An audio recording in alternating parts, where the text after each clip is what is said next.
আসসালামু আলাইকুম ওয়া রাহমাতুল্লাহ। এক সময়ে সবার প্রিয় ভাজন আল আমিন সত্যের প্রতি আহ্বান জানানোর কারণে মক্কার কুরাইশ নেতাদের প্রাণের শত্রুতে তিনি পরিণত হন। মহানবী সাল্লাল্লাহু আলাইহি ওয়াসাল্লামের মহাজীবন্যাসের ষড়যন্ত্রে যেসব ফন্দি এঁটেছিল তার কয়েকটি বিবরণ এই ভিডিওতে তুলে ধরা হলো। ভিডিওটি শেষ পর্যন্ত মনোযোগ দিয়ে দেখতে থাকুন। এক রাতে আবু জেহেল কুরাইশ গোত্রে কয়েকজন মুশরিক বন্ধুদের নিয়ে বিরাট আকৃতিতে ভয়ঙ্কর একটি উট আমার সামনে এসে আমাকে আক্রমণ করতে উদ্যত হয়। আল্লাহর কসম, এমন ভয়ঙ্কর দাতাল এবং হিংস্র উট আমি জীবনে আর কখনো দেখিনি।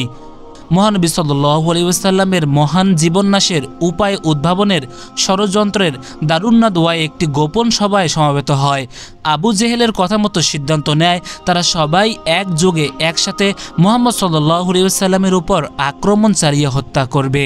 সবাই মিলে একত্রে তারা যখন এই কাজটা করবে তখন মুহাম্মদ সাল্লাল্লাহু আলাইহি ওয়াসাল্লামের হত্যার দায়ভার সব গোত্রের উপরই পড়বে।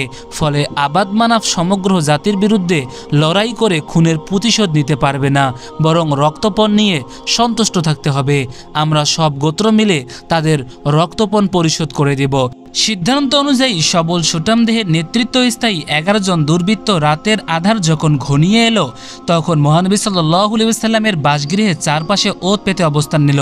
মহানবী সাল্লাল্লাহু আলাইহি ওয়াসাল্লাম ওই রাতেই মহান আল্লাহর নির্দেশে তিনি সবার চোখে ধুলো দিয়ে মদিনায় হিজরতের উদ্দেশ্যে গৃহত্যাগ করেন। দূর সারবার আবু জেহেল মহানবী সাল্লাল্লাহু আলাইহি ওয়াসাল্লামের জীবন্যাসের জন্য ঘোষণা করেন যে মোহাম্মদকে জীবিত কিংবা মৃত এনে দেবে তাকে 100 উট পুরস্কার প্রদান ঘোষণা করা হবে। সুরকা নামের এক দক্ষ তীরন্দাজ কুরাইশ যুবক 100 উটের লালসায় উন্মুক্ত হয়ে বেগবান তেজি অশ্ব নিয়ে মুহাম্মদ সাল্লাল্লাহু আলাইহি ওয়াসাল্লামকে হত্যার উদ্দেশ্যে তার গমন পথে ছুটতে থাকে। সুরকা মহানবী সাল্লাল্লাহু আলাইহি ওয়াসাল্লামকে নাগালের মধ্যে পেয়ে ধনুতে তীর সংযোজনের চেষ্টা করে। তার এই সংযোজনের চেষ্টায় তিনি ব্যর্থ হয়। পরিশেষে মহানবী সাল্লাল্লাহু আলাইহি ওয়াসাল্লামের কাছে সে ক্ষমা প্রার্থনা করে এবং প্রাণ ভিক্ষা চেয়ে নেয়। মহানবী সাল্লাল্লাহু আলাইহি ওয়াসাল্লাম ঘাতক দলের সব ষড়যন্ত্র, সব কৌশল এবং সব প্রচেষ্টায় অতিক্রম করে নির্ভীগে অক্ষত দেহে সশরীরে মদিনায় পৌঁছান। বদর যুদ্ধের পর হত্যার নীল নকশা। উবাইরের পুত্র ওয়াহাব বদরের যুদ্ধ মুসলমানদের হাতে বন্দী দুশমন, নিশ্চয়ই কোনো খারাপ মতলব নিয়ে এখানে এসেছেন। তিনি নবী সাল্লাল্লাহু আলাইহি ওয়াসাল্লামকে বললেন, দেখুন আল্লাহর ওই দুশমন অশস্ত্র নিয়ে এখানে এসেছেন। মহানবী সাল্লাল্লাহু আলাইহি ওয়াসাল্লাম তাকে বললেন, উমাইরকে আমার কাছে নিয়ে আসো। হযরত উমর রাদিয়াল্লাহু তাআলা আনহু মহানবী সাল্লাল্লাহু আলাইহি ওয়াসাল্লামের কাছে উপবিষ্ট আনসারদেরকে বললেন, আপনারা এই খবিশ সম্পর্কে সতর্ক থাকুন, সে খুবই বিপজ্জনক ব্যক্তি। এরপর হযরত উমর রাদিয়াল্লাহু তাআলা আনহু উমাইর সহ মহানবী সাল্লাল্লাহু আলাইহি ওয়াসাল্লামের কাছে এসে প্রবেশ করলেন। মহানবী সাল্লাল্লাহু আলাইহি ওয়াসাল্লাম হযরত উমর রাদিয়াল্লাহু তাআলা আনহুকে বললেন, তুমি ওকে ছেড়ে দাও, এবং উমাইরকে বললেন, উমাইর এসো, কাছে এসো। উমাইর মহানবী সাল্লাল্লাহু আলাইহি ওয়াসাল্লামের কাছে গিয়ে তাকে অভিবাদন জানিয়ে বলল, শুভ সকাল। এ অভিবাদন শুনে মহানবী সাল্লাল্লাহু আলাইহি ওয়াসাল্লাম বললেন, উমাইর, তোমাদের এই অভিবাদনের চেয়ে উত্তম অভিবাদনের রীতি শিক্ষা দান করে মহান আল্লাহ আমাদেরকে মহিমান্বিত করেছেন, আর সেটা হলো আসসালামু আলাইকুম, জান্নাতবাসীদের অভিবাদন।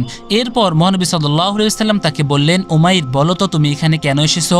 সে বলল, আপনাদের হাতে আমার পুত্র বন্দী, তার ব্যাপারেই আমি এখানে এসেছি, তার ব্যাপারে আপনারা দয়া করুন। মহানবী সাল্লাল্লাহু আলাইহি ওয়াসাল্লাম বললেন, তাহলে কোমরে তরবারি বেঁধে আসার উদ্দেশ্য কি?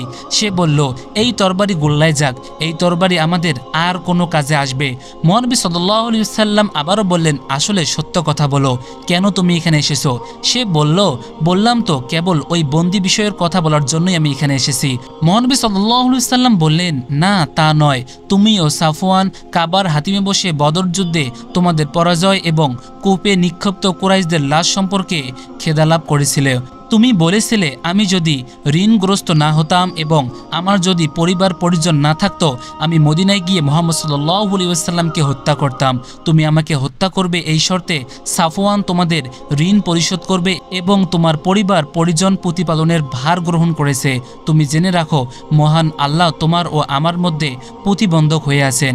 একান্তই এই গোপন তথ্য কিভাবে মহানবী সাল্লাল্লাহু আলাইহি ওয়াসাল্লাম জানলো, এ ভেবে উমাইর হতভম্ব হয়ে গেলেন এবং উমাইর মহানবী সাল্লাল্লাহু আলাইহি ওয়াসাল্লামের হাতে হাত রেখে তিনি ইসলাম কবুল করলেন। সুবহানাল্লাহ। হুনাইনের যুদ্ধের প্রথম ভাগে শত্রুপক্ষের আকস্মিক হামলায় মুসলিম বাহিনীর বিমুখ হয়ে পড়ে। শাইবান ইবনে উসমান মহানবী সাল্লাল্লাহু আলাইহি ওয়াসাল্লামকে হত্যার জন্য অগ্রসর হয় আর চিৎকার দিয়ে বলতে থাকে, আজ মুহাম্মদ সাল্লাল্লাহু আলাইহি ওয়াসাল্লামকে হত্যা করে আমি কুরাইশদের সব খুনের বদলা নেব। কিন্তু শাইবা হত্যার জন্য মুহাম্মদ সাল্লাল্লাহু আলাইহি ওয়াসাল্লামের নিকটবর্তী হওয়ায় ভয়ঙ্কর কিছু দেখে আতঙ্কিত হয়ে ওঠে। সে মহানবীকে আঘাত করার সামর্থ্য হারিয়ে ফেলে। ফলে মহানবী সাল্লাল্লাহু আলাইহি ওয়াসাল্লাম ঘাতকের নিশ্চিত আঘাত থেকে নিরাপদ থাকেন। মক্কা বিজয়ের দিন মহানবী সাল্লাল্লাহু আলাইহি ওয়াসাল্লাম যখন কাবা শরীফ তাওয়াফ করেছিলেন, তখন ফুজালা ইবনে উমাইর তাকে হত্যার সংকল্প করেন।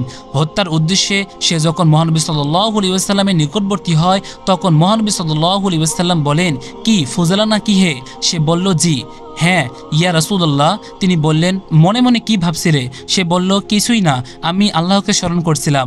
মহানবী সাল্লাল্লাহু আলাইহি ওয়াসাল্লাম বললেন, আল্লাহর কাছে তওবা করো।